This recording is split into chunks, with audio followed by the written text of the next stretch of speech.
Tsaka yung ano, yung cheese powder. Ano? Oo. Tulog oh, sana all. Bakit meron ka?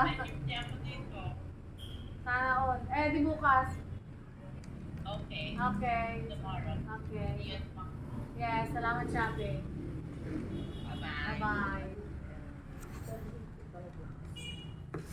Talong na naman na kanya. Talong din na sarap. Sabi din na talong. Yun lang ang nabili. Buti nga, ulam kasi sabi ko, ay meron ano, sitaw. Eh sitaw, naalala ko, sitaw yung ulam namin ngayon.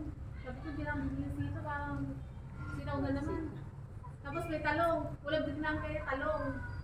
Hindi mo kinain yung talong kanina? Nagpururot ako. Ay, nagpuro. Hindi na kinain yung talong na pinirito ko. Yun yung ulamin ko kayo, sitaw at talong.